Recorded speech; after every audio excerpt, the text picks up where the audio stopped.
feels strange because a huge chunk of my team is here and knows this stuff even better than I do. So first, can I embarrass all of you by asking everyone for Data and Society to raise their hands? Because these are the folks you should nag all day because they know a lot more. So the talk that I'm giving today is trying to weave through some of the work that we've been doing collectively, mixed with some of the work that I've done sort of more historically. And I'm going to start by backing us up.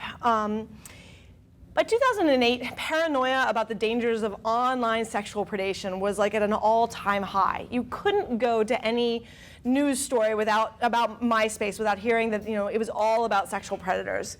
And I have to say, being in a room full of librarians, I heart you because you were so many of my allies in this process as we were pulling out our hairs as people were complaining about kids. The U.S. Congress had passed a law called the Deleting Online Predators Act, it proposed that law, and we were all trying to fight it. The attorneys general had created an internet safety technical task force, and their goal was to stop online sexual predation, by which they meant strangers, old strangers coming to hurt people. And as a researcher, it was a really irritating moment because I knew the data inside out. I knew the real risks that young people faced. I knew the risks they were facing in their families and in their communities, and how the internet was not the major site of a challenge. And in fact, for many young people, it was the place where they were finding reprieve and sanity. But it was a political minefield, and I naively thought that if I just did some better research that I could actually move this conversation along. And I will never forget a beautiful conversation I had with the, at the time, Connecticut Attorney General, now Connecticut Senator, who, after presenting him an analysis of 400 different studies about online sexual harms, he told me to go find different data.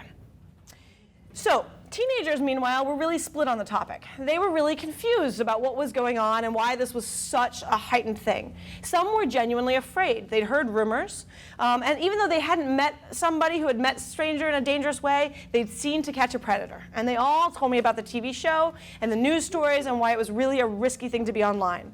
Now, there's a whole other group of young people who are ambivalent. And I mean that in sort of the real true sense of the word, the way in which you will see Whitney Phillips and Ryan Milner use the word, which is to say that they had a lot of strong feelings in either direction. They didn't see the internet as dangerous, and the fears were overblown as another way to make their lives hell. So they decided that they wanted to have fun with this.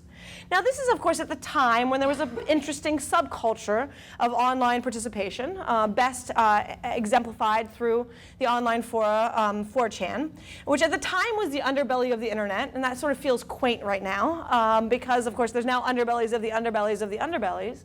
And it was, of course, created by a teenager himself here in New York who didn't want his parents to know what he had built, because he was a 15-year-old who wanted to have a site for anime pornography and other things that were interesting to 15-year-old boys.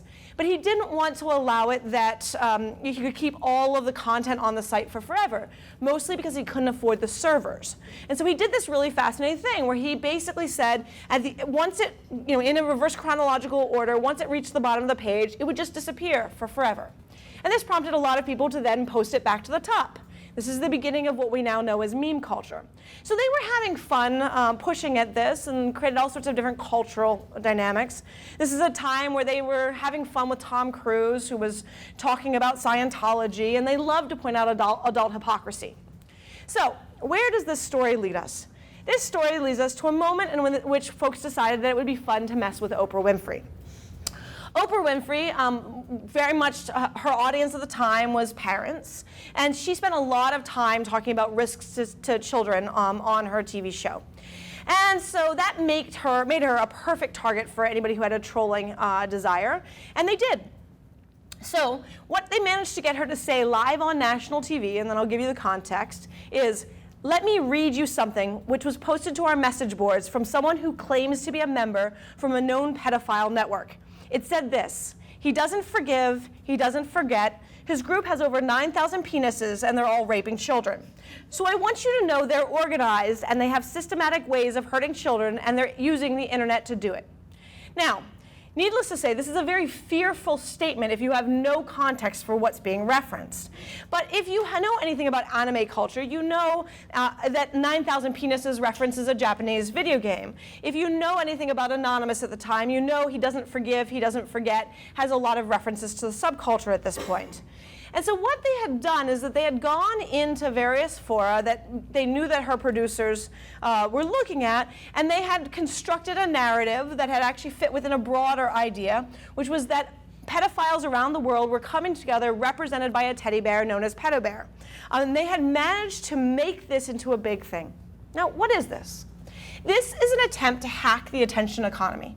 It is to say that certain people control the means of amplification at a significant level, and that one of the ways in which you can create resistance is by actively seeking to hack that attention economy, to shift who gets to actually speak. And that was actually a lot of the fun that was going on. And it was particularly interesting for me, who, as a young hacker myself, my cohort spent time trying to break into the security infrastructure to prove that we could. For this new cohort in the mid-2000s, the goal was to actually shape what was getting amplified. And so there were a lot of things that were getting played out by different groups at different points. I'll start with the bottom right-hand corner, just because this is way too much fun and way too political. I am from Pennsylvania. Our senator, our Republican senator at the time, was part of the evangelical Christian community, sort of amping up and resisting a lot of questions around progressive commitments, including gay marriage. And so he actually had the nerve to say that gay marriage was equivalent to bestiality, or homosexuality was equivalent to bestiality or pedophilia. And various activists at the time wanted to not let him ever forget that misstep. And they wanted to basically memorialize the controversy. So they played one of the games of Google bombing. They created a website. If you were searching this, you can figure out the website. You can get a good hint by the bottom there of what the website is about. It basically involves frothy substances. And they made certain that his name would forever be associated with that frothy substance associated with anal sex, to the point where you search for his name and you get that. Now, conveniently, he has managed to make so much more of a fool of himself in the last couple of years that a lot of it is getting downgraded from even more ridiculous, horrible things he said. So, but he's constantly remembered. Some of these are much more lightweight, right? Rick Rolling reached the point where not only was this a joke of getting people to have to sing the Rick Astley song live in person, it actually went to our Macy's Day Parade, which was like a massive Rick Rolling of the public. In the upper left-hand corner, that same 4chan community decided to prove to Time magazine that they could completely pwn anything of lists of most important people. And what's really important there is not simply that they affected the first person as moot, but that they affected the entire list so that it says Marble Cake also the game. If you don't know that reference, I don't recommend looking it up. But this is this way in which you see it. It also took on different forms of activism. Part of what was interesting about the Coney campaign was the degree to which they got young people to not even understand the politics of colonialized logics that they were operating in, but very much be willing to shape the media in critical ways. All of this was unfolding in the 2000s, and there are many more cases. There's also a new culture of trolls. Right? And the trolls amongst these groups were not just thinking about fucking with the institutional establishments for entertainment, but also ways of messing with other people. And one of the best books that I think really lays this out is Whitney Phillips' Why We Can't Have Nice Things. And she gives an example, in the midst of that, in MySpace culture, of what was like, for example, RIP trolling. So when teenagers would die, people would go to their MySpace profiles and they would say, like, I'm so sorry you died, I never met you. And they would do performative mourning. And there was a whole set of trolling culture that was determined to make certain that people never got away with performative mourning. That seeking of attention by appearing to have sympathy or empathy for a situation was problematic. So these are things unfolding. And then we get Gamergate. Gamergate is an interesting twist in a lot of these communities, and it comes out of the logic of these communities, but it brings with it a new set of issues. Part of it is that there's this moment of trying to figure out what even constitutes Gamergate. Matt Gertzen, who's in the room, can actually tell you a lot more about that, but for what's relevant here, the idea is that different actors across these communities started to engage in much more hateful-oriented approaches to the ways in which they were conversing about online participation and action. You know, you get this dichotomous idea that it's about ethics in gamer journalism, and you also get this dynamic that it's really about doxing and harassment of women and people of color, but primarily women gamers. But what really emerges here and what's relevant to this conversation is a whole set of new tactics that are learned. They learn how to dox, to basically take at scale the ability to identify people and shame them by putting all of their materials publicly. This is where we really see swatting take a whole new level. This is the idea of calling up SWAT teams and saying that there's been a bomb in a house and sending people there. And they're using these sort of techniques and learning from these techniques for different kinds of agendas. There's also a really important revisiting of an old internet concept of Poe's law, which is the idea that you can say hateful or extremist things and you don't know what is meant to be ironic, what is meant to be just part of gamer culture, or what is explicitly and intentionally hateful. And that slippage, that ironic slippage, becomes a core part of what we're coming to. Okay, so if we look at some of these different track lines, we see these sort of strange dynamics unfolding across the internet. We want to pivot and look at another slice of things that are turning at the same time, because these will collide. And that is where I want to point out the dynamics of political correctness. So amongst a lot of anti-feminist groups and anti-racial justice actors, you see this sort of moment to start looking at this as a question of what is accepted speech, and the idea that any speech should be accepted and that any effort to censor, using that language, speech is problematic.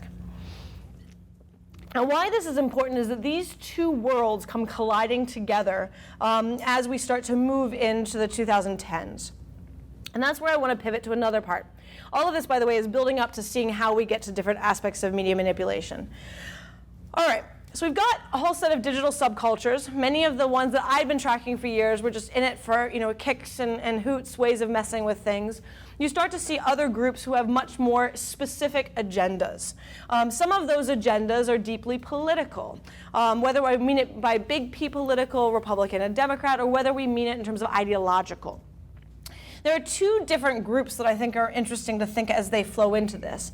One are folks that Jesse Daniels has been tracking for a very long time. This includes white nationalists, white supremacists, identitarians, et cetera, who'd very much been coordinating even back to the earliest days of Usenet, but it started to come into the fold first on 4chan and then as it would break out to different places. Another group is invested in much more toxic masculinity. This is where we will see some of that anti-political correctness. It's also where we see things like the manosphere or other ideas of extreme views on masculinity. So I'm putting up this picture around the red pill because part of what's interesting is not just that these people subscribe to these ideals, but these ideologies, but that they are willing and interested in motivating other people to then subscribe to those viewpoints. And that decision to start inviting other people to subscribe things is where we start to see what is in many ways a form of activism, but a deeply destructive and disturbing one. So what is this thing that I'm referring to of the red pill? And again, Matt will be with you today and knows a lot more about this. In the 1999 film, The Matrix, Morpheus says to Neo, "You take the blue pill, the story ends. You wake up in your bed and believe whatever you want. You take the red pill, you stay in Wonderland, and I show you how deep the rabbit hole goes." So what does that really look like? Now start with those 15-year-olds that I was tracking. Part of one of the things that comes with a lot of young people is they get frustrated with their parents. They believe their parents are saying things that don't turn out to be true. For my generation, it was Nancy Reagan's "This is your brain on drugs," and then you realize that this is complete and utter bullshit. And unfortunately, people then see in my home community that marijuana and meth were the same thing. So end up with these really destructive understandings of what goes on. But it's this moment that you're willing to then self-explore. You want to understand what you don't know or don't know. And it becomes very desirable to then try to see something that is forbidden or taboo knowledge. And the idea of then going and seeking out taboo knowledge becomes something that can very much be mobilized by people who want you to start to explore much more extremist vantage points. And that's where this culture of self-investigation to me is a really interesting and challenging one, as we'll get back to the questions of media literacy. Because the idea of seeing something that you can then go and self-investigate makes you feel individually empowered. In fact, for all the librarians in the room, we actually want people to go and do research, to want to go and learn. But the idea within these environments of self-investigation is to invite people to go on journeys that will lead them to conclusions that are actually deeply destructive. And this is easiest to see within the realm of conspiracy theory, so I'm going to start with one of my favorite, which is Pizzagate. Now, many of you may have heard about Pizzagate, but if not, let me give you some concrete basics and then explain why this is actually a very valuable and important conspiracy theory. So first, it is rooted in the idea that John Podesta, who was at the time working for then candidate Clinton, was and had previously worked for Obama. His emails had been leaked while he was part of the Obama administration. Leaked is not quite accurate because most likely they were stolen and most likely from a foreign group, but unclear. But they were placed into online fora where conspiracy theorists had a field day trying to build some story within his world. It wasn't very long until a whole group of folks paid attention to his regular visitation of a pizza shop. For those of you who have not worked in DC, trying to actually meet a government official in a government location is nearly impossible, so you find yourself always meeting them in Starbucks or any place that might have a better internet. So it's not unheard of for people to have regular meetings from the government outside of government official zones. We can debate or discuss the politics of that, but that is a stark reality. So they look at this pizza shop and they start looking at this, and something triggers. They're like, this must be have to do with a sex ring. He's hiding a child sex trafficking ring there. And for most people, you sit there going, wait, what? How do you go from pizza shop to sex ring? Now, this actually has some logic to it, and that logic is actually challenging for folks. If you were involved at any period of time in anti-sex trafficking work, you probably would know that before the internet was the site of concern around sex trafficking, the primary way in which abusers solicited the services of people who would then abuse children was by making phone calls and ordering pizza. Okay? And this is something the feds knew very well, which is to say that you were always trying to find when calls were made around pizza because the toppings were about sexual proclivities. And it's pretty awful when you go back to it. No, so you got that anchor, and the thing also to know in an American context is that many evangelical Christians in this country, and conservatives more broadly, but primarily Christian churches, were very much involved in anti-sex trafficking work for a very long time. So this is something that is just generally known within those communities.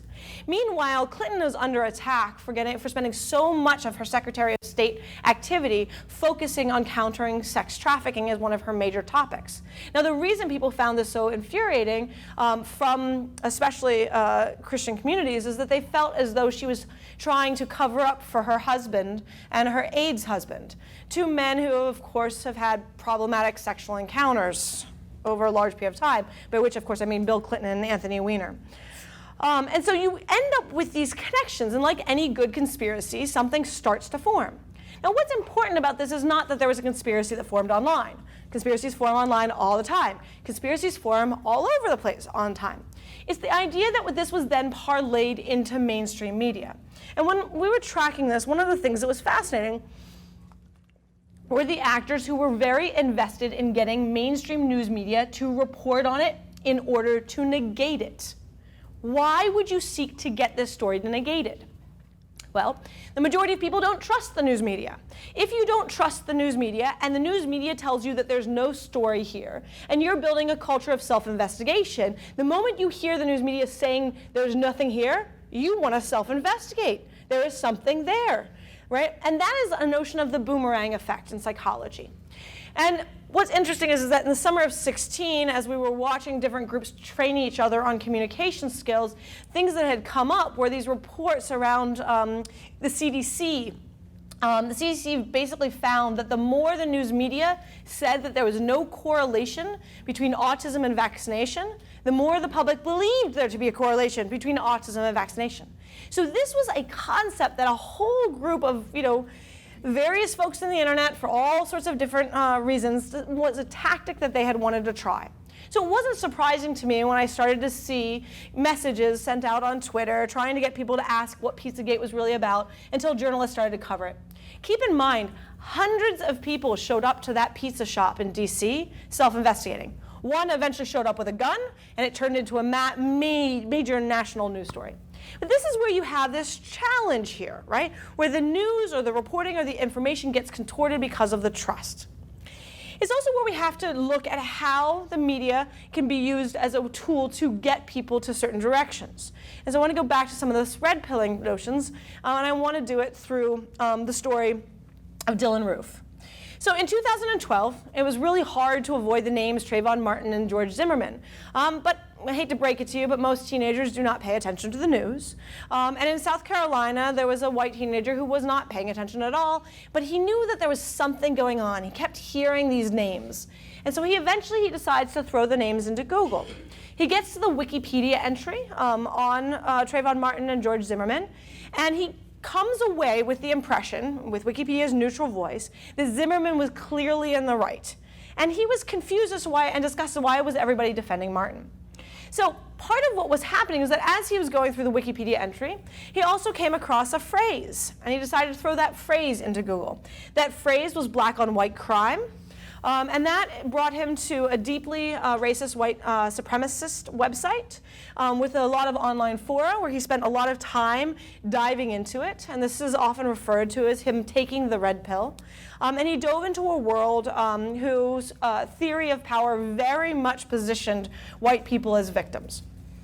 Okay? Extraordinarily horrific kinds of configurations of white supremacy.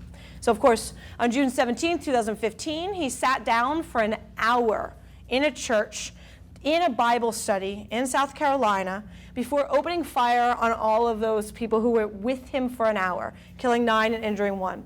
He made it very clear in his manifesto his goal was to start a race war. Now, why that is important is that this is this moment where Wikipedia never imagined that that phrase had gotten in there or how that phrase had gotten in there. Google didn't design to make it so that you would get to this horrific website. It was not even in their ideas. And yet, through these links, you see the construction of opportunity. Now, these constructions happen strategically. No one from Data and Society is allowed to speak. Take a look at this search. Is a search term. A search term that people throw into the internet. Can anybody guess what this search term is?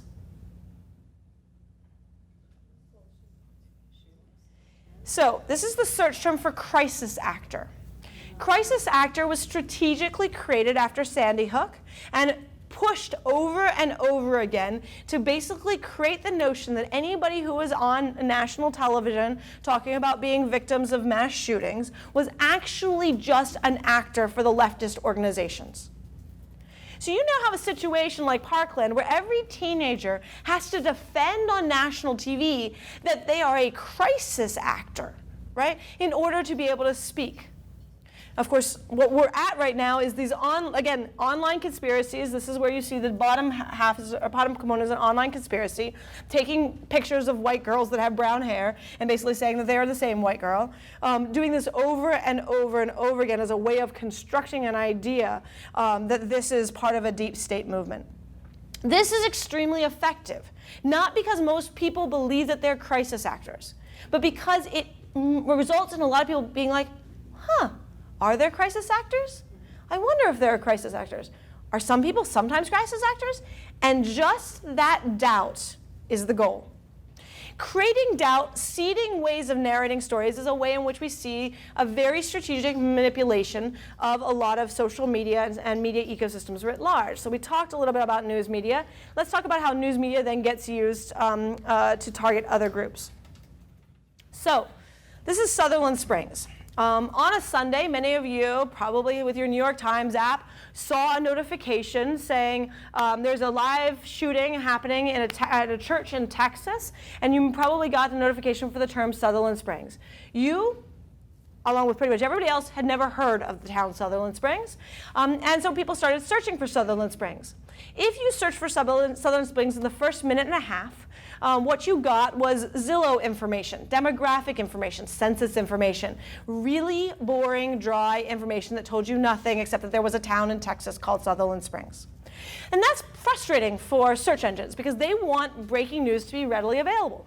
So what they do is they make certain to pull from places where breaking news is going to be visible when people start searching for a term rapid fire.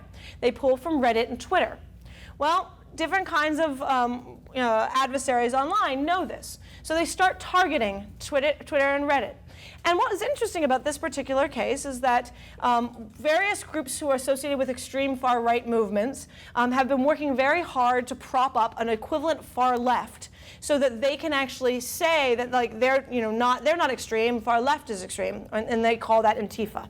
Now, there are people who are part of associations that they identify as Antifa, but the huge numbers of Antifa accounts on Twitter are actually produced by far-right extremists in order for these purposes. And so what happens is that when somebody is killed in a shooting, what you see is that these groups from the far right go and they try to associate any white shooter with Antifa.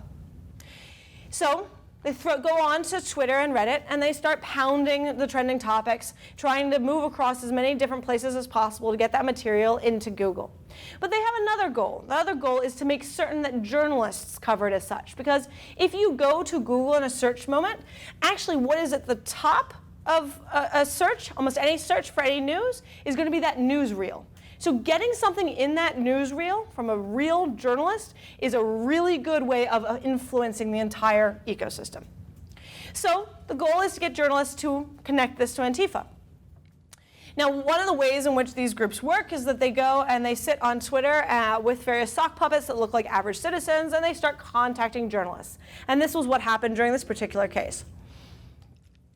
It was in an odd moment because I was sitting there with folks from Twitter as we were watching this unfold, and we were seeing journalists just pulled one after another. Journalists from Newsweek covers what is, for all intents and purposes, a responsible story. The entire story is focused on how far-right groups are trying to associate this shooting with Antifa in the seconds that unfold after the news. But of course, they're still a news organization, so they're trying to break this as fast as possible, and they are one of the first news stories that breaks. But something interesting happens, and Joan and I are not entirely clear on exactly how this happened. I want you to look at the title for the Newsweek story. Antifa responsible for Sutherland Springs murders, according to far-right media. Now, the thing to know about titles of news articles as they appear in Google, Google does not show the entire title. It only shows a small character set. What is equivalent in this particular one to 6 words. So at the top of any search for Sutherland Springs in the first day, or for this man's name, you got Antifa responsible for Sutherland Springs murders. Right? And that was extremely effective. Again, the goal is not to necessarily convince people, but to seed doubt, to create associations, to build up an organization as being more powerful than it is. And that kind of slow and constant movement becomes really effective.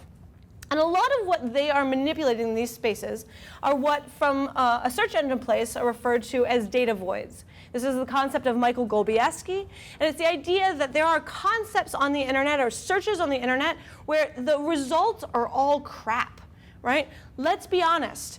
Until the Southern Poverty Law Center started making websites dedicated to white pride, who do you think was making websites dedicated to white pride? I can promise you it was not pretty. And so there's this really interesting challenge of taking moments like a breaking news story or taking a moment like black on white crimes, knowing that the content you will get from a search is crap, and being able to use that. There's another interesting challenge that Joan and I have been going back and forth, which is that we see a lot of progressive concepts being left behind. Social justice is no longer a primary concept within civil rights communities. We've moved on to racial justice and a variety of other terms.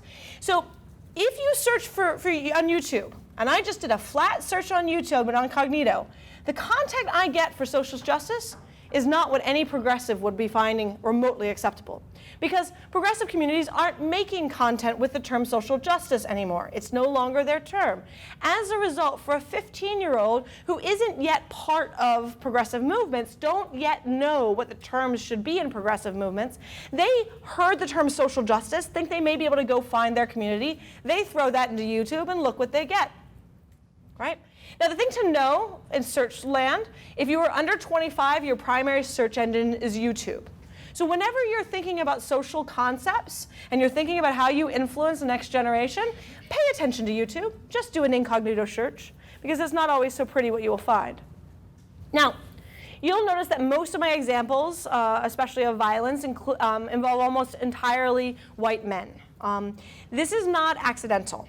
This is because many of those who are involved in a lot of these corrosive and hateful dynamics are indeed white men. Many of these people in extremist movements are identifying with certain terms and ideology because they feel as though they are disconnected from broader social environments. And one of the things that Joan has been teaching me, which has been really fascinating, is just how many of the groups that we are seeing come out of environments where they were kind of curious. Maybe they wanted to be interested in a social justice issue or progressive issue, but they get radicalized really quickly into to these other environments. And recognizing that path is important. Recognizing the instability in these identities is also important. And Matt has written a lot about people who identify as neets and betas, not currently in education, employment, or training, and people who don't feel as though they're part of alpha male society. I want to flag this, because we're going to come back to it, to flag that we have a lot of populations who have identity instability, and they're trying to fuse the internet just like teenagers always had to figure out who they are and how they fit into the world, and they're finding identity through extremism in a way that we should all be quite concerned about.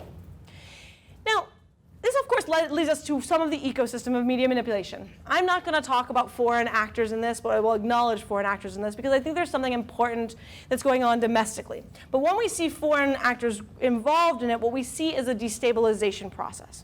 And the way that I've been thinking about this is that it's not really about media literacy or about critical thinking. It's not really due to lack of information or information that's not fact-checked or all of the things that we would normally hope it would be about. It's about the fact that we are moving to what I think of as an epistemological war. And I'll get to that concept in a second, but I want you to hold on to that. To get there, I want you to also see how, like we saw with the idea of self-investigation, we are seeing very coordinated attempts to make people doubt their information ecology. I love RT. I read RT every day. I recommend it as sort of a reality check on how information is constructed. So for those who don't know Russia Today, it is a Russian-backed, American-targeted site trying to, in English, trying to help you think about the world in a different way. Of course, bent towards the view that the Russian state is interested in. They had a campaign that I really loved for a long time called Question More. Why? Because it fits into every frame that you would think anybody who's a scholar would be encouraging in their classroom. Except, of course, it's leading you to a very particular outcome. So think about what this says, and it's too hard to read, so I'm going to read it for you. Is climate change more science fiction than fact? Science fact, you could probably read that.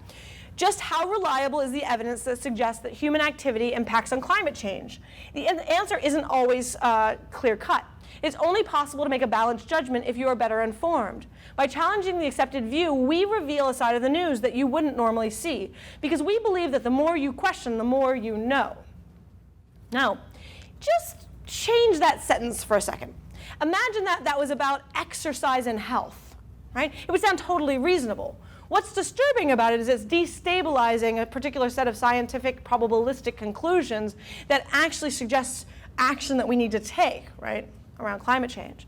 RT's campaigns are also beautiful because they look to get banned. And in fact, they got banned in London. And as a result, they put up new posters, right?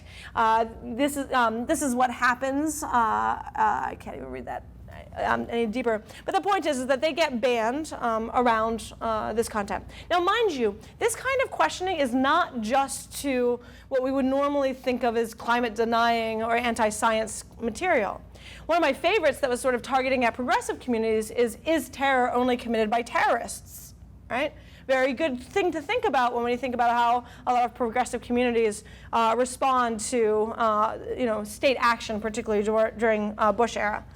And this moment of getting people to doubt how information is constructed has become something that is extremely strategic. So when you hear conversations about the Internet Research Agency, the Russian ads, Cambridge Analytica, the most powerful part of that was not the ability to convince anybody of anything, but the ability of getting them to doubt, to want to self-investigate. Now, self-investigation fits into a variety of different folks' ways of thinking, and I want to pull from a report that was put out from Data and Society 2 weeks ago. Francesca Tripodi is unfortunately not with us today, but she spent a year doing ethnographic work, engaging in sort of mainline Christian communities to understand how they consumed conservative news when they saw themselves as just non-extremist, part of everyday Republican demographics. And what she argues for is something called Scriptural Inference, which is to say, if any of you grew up in communities involving Bible studies, you know from your experience that you go in and you read a passage of the Bible using a set of techniques that are part of biblical readings. It's a part of pastoral teachings. So that process is understood as scriptural inference, right? Making sense of the original texts. And of course, that original text logic is also what, for many years, has shaped a lot of Republican participation in the Constitution. You read it in a particular textual way. And so what Francesca found is not only were we seeing that process of scriptural inference apply to the Constitution, apply to Bible, but Bible study groups in the United States were reading the tax reform bill using scriptural inference. They were reading every one of Trump's speeches using scriptural inference. In other words, you don't believe the interpreters, as in the media, you focus on the original text. But perhaps what's sort of even more fascinating about her findings is the way in which they then these communities then apply this set of logics to how they consume things like Google search results, right?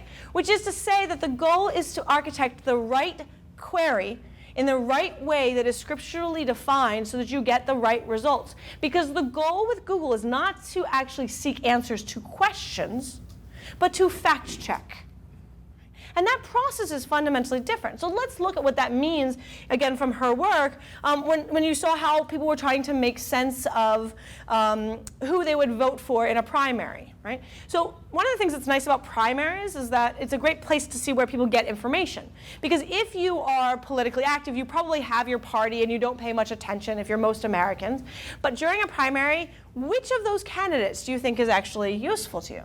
So, of course, within these communities, they don't trust fake news, by which they mean CNN. So the result is that they go and search on Google. They type the name of all of the candidates one by one in each tab on Google. They don't click on anything. They just look at the results. The headlines, the knowledge panel on the right, the material that is being presented to them neutrally by Google. Now, she saw this within a particular set of communities. I suspect that this is actually far more reaching. Specifically, I suspect this is far more reaching because of how Google, the company, is reacting to her results.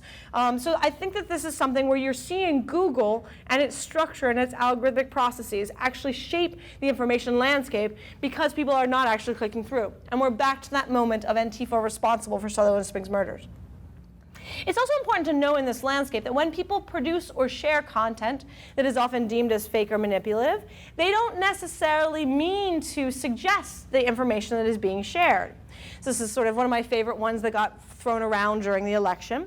And I can promise you, because I talked to a few people that actually shared this one, they did not actually believe anything that is in this text. The message was really simple. They hate Hillary Clinton. And that message is actually read loud and clear. The details or the facts don't matter.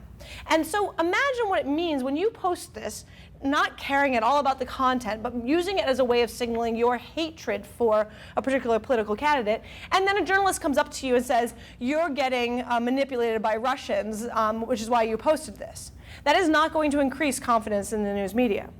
Let's also acknowledge that news media has long been part of an ecosystem of producing a lot of content that we would normatively call fake news. But I don't know about you, but I love standing in grocery lines across this country reading this ridiculous crap. Not because I actually believe it, but because I'm fascinated by the creativity involved in this, right? Who would have put these things together? And the photoshopping, it's amazing, right? It's just kind of fun to see. And so the result is that when we see this kind of content and we see this blur around this, the assumption that anybody who's posting this or reading this is an idiot is outright offensive. Right? Now we're back to epistemological war. Now I'm going to pull from a quote from Cory Doctorow because I think that he nails it, and I want to use this to give ourselves a frame. We're not disagreeing about facts, we're disagreeing about epistemology. The establishment version of epistemology is we use evidence to arrive at the truth, vetted by independent verification, but trust us when we tell you that it's all been independently verified by people who are properly skeptical and not the bosom buddies of the people they were supposed to be fact-checking. The so-called alternative facts epistemological method goes like this. The so-called independent experts who were supposed to be verifying the so-called evidence-based truth were actually in bed with the people they were supposed to be fact-checking. In the end, it's all a matter of faith then. You either have faith that their experts are being truthful, or you have faith that we are. Ask your gut. What feels more truthful? Now think about this in the current information landscape, where we have in the fields of psychology a critique and a debunking of most major findings, where we have academic failure to verify content that was supposedly fact, where we have a world in which racial science was used to actually say extremely racist things for the better part of scientific evidence in the last century. Of course we see changes in science, but that can also be viewed as this moment of no, at any given point you're asserting authority over us by using your so-called evidence. Right? And this is something that we have seen communities resist for a variety of good reasons.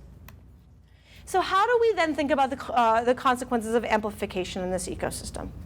Media manipulation is not new, but I want to put some responsibility on the news media, because part of it is that in their moment right now where they're not taking responsibility because they want to blame somebody else.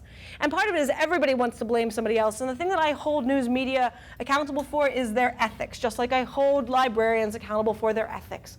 They do not stand as capitalists. They stand as people who are committed to making certain that the public is informed. And if they stand by that ethic, they need to be accountable towards that ethic. And the stark reality is that our economic considerations within journalism are such that right now they are standing as capitalists and justifying any actions through that ethic. And I want to say, no, that's not acceptable. And we see that through specific cases. Joan and I just finished a paper sort of going through some of these cases. One of them that I love is this moment of using things up the chain. In 2009, a pastor of a small church in Florida wanted to spread the message of hate. He posted this sign in front of his church. Anybody who was sort of coming around Gainesville, Florida could have seen this, but that was not that many people. He knew that. He wanted to become louder. He wanted to get his message out further. And so he threatened to publicly burn a Quran. And most people ignored him.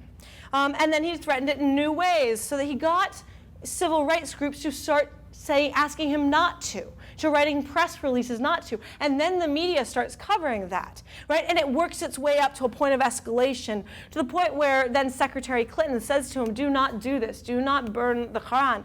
He says he won't do it. As a result, he gets a lot of media attention at a high level. He doesn't burn the Quran, all is good. People start ignoring him again. He stops getting attention, so he wants attention again. So what does he do? He burns the Quran.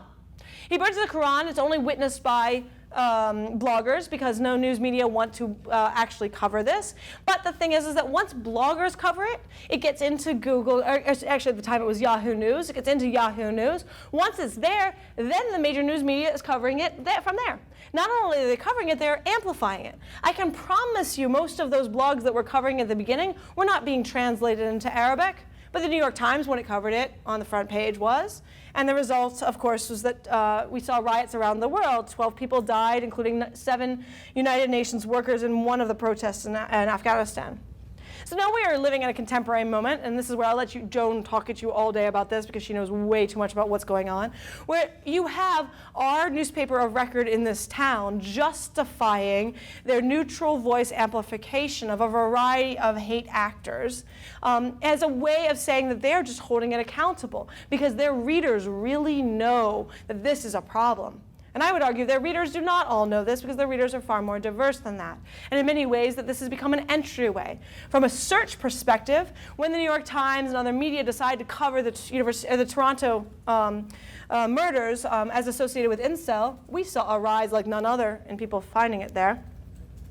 And so Joan and I have been going back and forth about this notion of strategically silent. That there's a responsibility, a moral responsibility, when you have the ability to amplify, to be strategically silent. Which is not to say that being silent is inherently the goal. It's to be strategic first. And if you can't be strategic, be silent. And I care about this in a lot of other domains, not just in the hate space. But one of them, to put it more bluntly, has to do with suicide. We've known since 1974 that our media coverage of how people die actually matters. Most of that's come undone. The World Health Organization has very clear rules about this, but we've struggled with this. So just to give you a sense of how this is unfolded, the media coverage of Robin Williams resulted in a 10% increase in suicide, a 32% increase in duplication of mode. Right? That should be a reality check because people are dying because of media coverage. I'm on the board of Crisis Text Line, which deals with young people in crisis. I can't even begin to tell you how much I hate this TV show. First night that it came out, the second season came out, we did 38 live rescues of people who were so far down in suicide that we weren't sure whether or not they were going to make it. That's the first night. That show came out only 4 hours before. So we see this moment where we're seeing the amplification. Everybody feels as though they have the ability to amplify. We all have a responsibility when we do this online. How do we get ourselves together to do it? And part of it is to realize that what's going on right now is a form of gaslighting. It is about destabilizing how we construct information, how we see things. And that destabilization is very much tearing us apart. So I want to argue, and I think a lot of your day should be questions of how we fight back. And I'm not going to go through all of this because I'm time out, but part of it is to realize that we have to go back to experiences and networks mattering. We have to find ways of getting past the cultural segregation that we're facing. We have to rebuild trust within our networks. We will not actually solve news media by saying we will double down on fact-checking. We have to get to a point where people actually know people who are in the news, who are connected to it. It's not just a matter of finance, because what's happened to our news media is it's been financialized. These are no longer about whether or not they can be profitable, but whether or not they can return on investment. And that is not a sustainable way. I would argue no news media and no library can be sustainable in that kind of financialized way. And I would say we have to figure out ways to see ourselves as a whole. And we can talk about what that way of looking looks like. And we can talk about the history of how we've seen people strategically build those networks. The military has been a critical role in that, and I think we need to turn back to it. I also think that there's a lot of opportunity for the librarian community to think about how we strategically knit networks together, realizing that we are front-facing to all sorts of communities. What do we do to rebuild that network? And to realize that we have to actually grapple with different kinds of toxic masculinity, because that's going to pain us. Above all, technology mirrors and magnifies the good, bad, and ugly of society. We're at a point right now where we're seeing a magnification. Many people are looking at this and saying we just need to fix technology. I would argue that what we need to do is go much deeper than that and fix huge parts of our society. Thank you.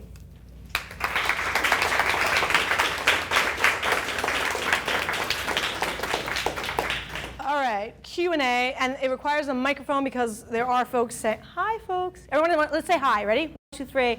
Hi. All right. Who's got a question?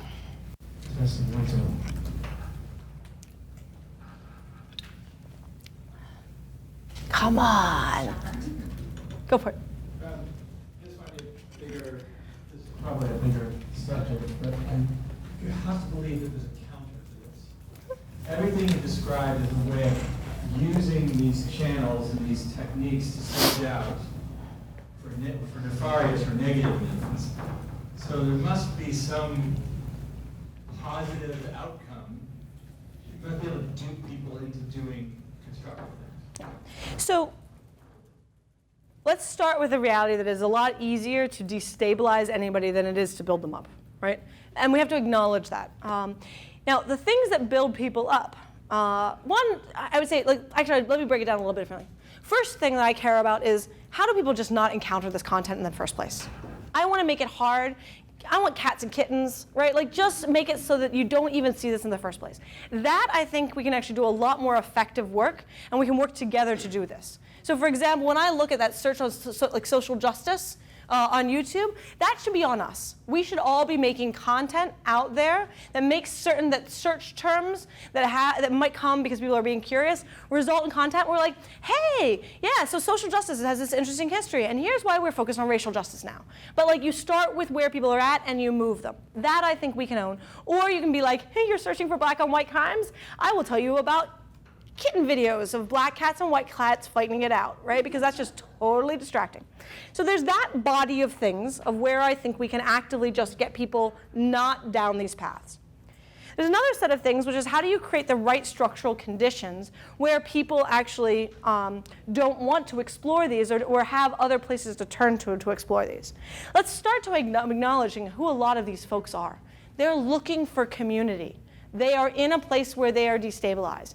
In this room, we know community, right? We know how to build community in a whole variety of different ways. We care about local community. So what is it that we are failing to serve certain communities or failing to have outreach, and what can we do about that? I actually think there's a lot we can do. I think there's a lot we can do locally as folks in this room, and I think there's a lot that we can do institutionally in a dream that we may have a functioning government. In terms of the local, I think it's a lot of how do you create conditions where people want to encounter different points of view. And in fact, one of the things that I struggle with is that in a lot of the communities that I've spent time in, church used to play that role. Church is not playing that role anymore. And it was interesting. I spent a lot of time, before I was doing youth work, I did a lot of drug prevention work. And so there's a town in Nebraska that I spent a lot of time in because they had sort of a heart and center of some meth issues. And I remember because I spent all this time with folks who were grappling with meth. And I came back a couple years later and the economy was good. And I was like, where is everybody? They're like, oh, they're at church. When the economy is good, they're at church. When the economy is bad, they're back to meth. I was like, oh, great. Sure enough, I went back to the same town when the economy was back, and we were back to opiates. I was like, oh, that's lovely. So here's something. Folks are going to come out of parts of the opiate addiction aspect of things. Where are they going to go? Are they going to go to church? Are they going to go to the libraries? Who's going to pull them in and be like, I've got you. I know that you've been struggling, and I've got you, and I will help you build a community. Because you know what's really heartbreaking for me right now? White nationalists are doing a pretty good job of pulling in a lot of those groups that are destabilized. And that's why the Southern Poverty Law Center is seeing those numbers rise.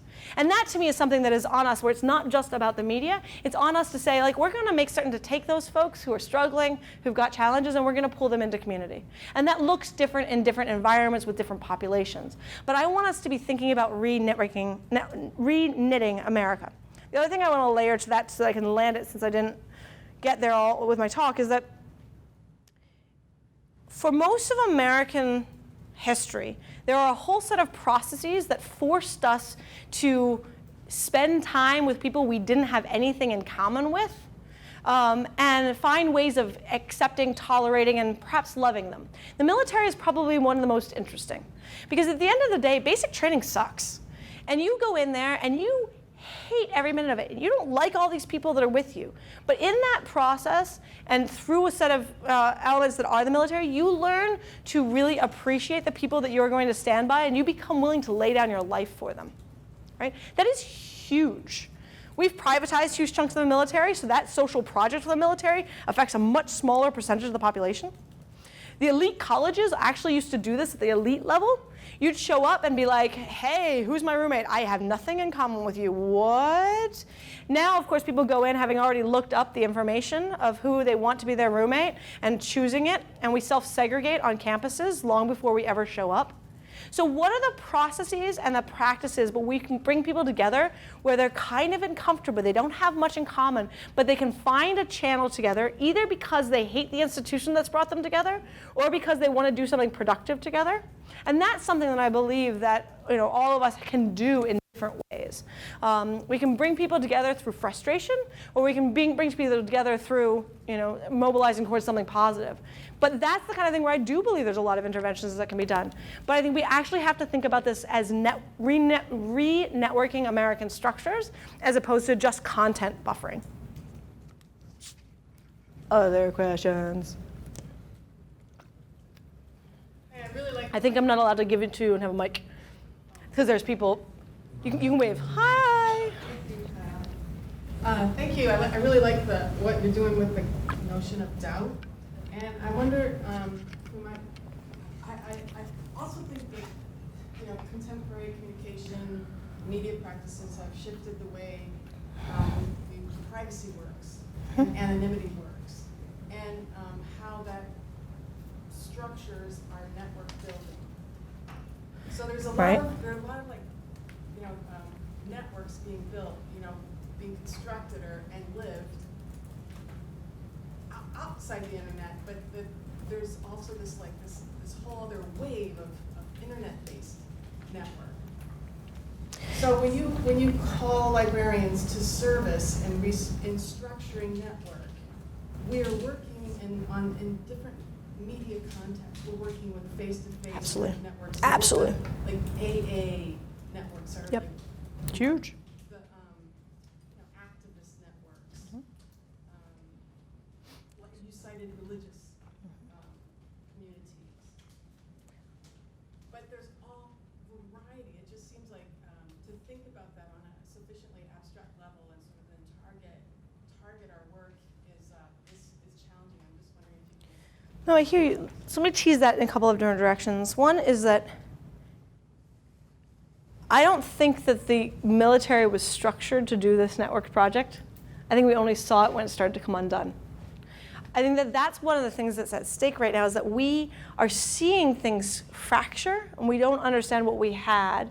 And now we have to question on how to build them back. I'd like to build it back not by military. I'd like to build it back through different kinds of community programs, jobs training, different kinds of contemporary AmeriCorps that could be much more thoughtfully put together. Now that we know that it did that work. I think part of it is waking up and realizing that it does that work. And we know, like AA is a beautiful example.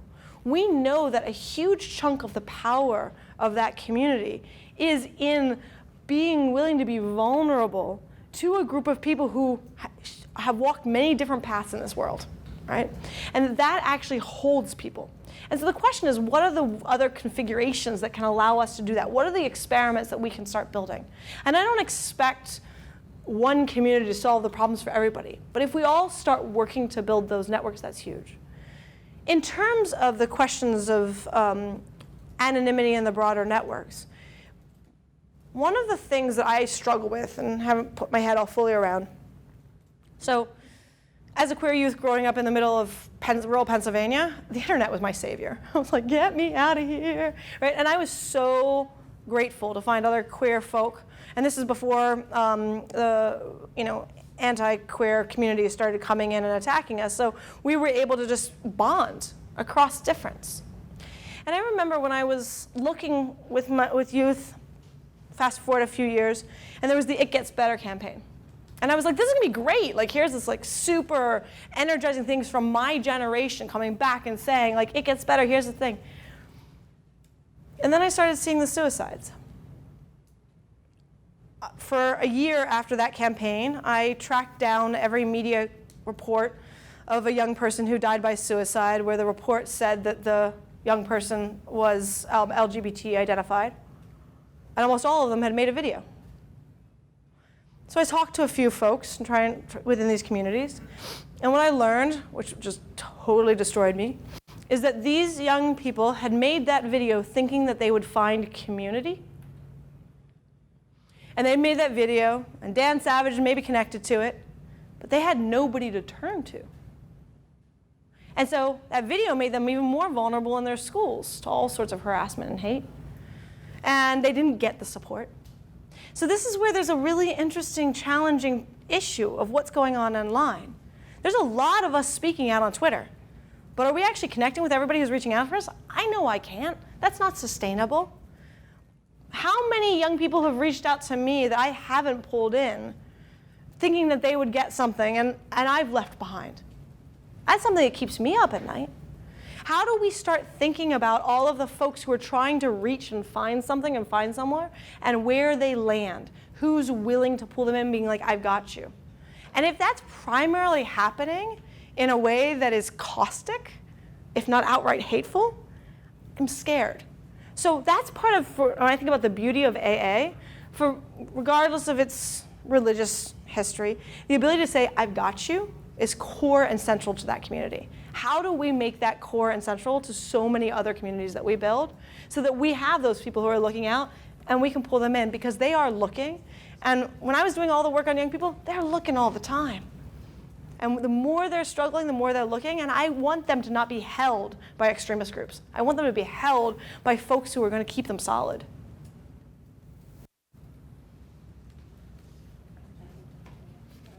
Do we do one more or no? I think we need to move on. Oh, I'll stick around for anyone who wants to talk, but thank you guys.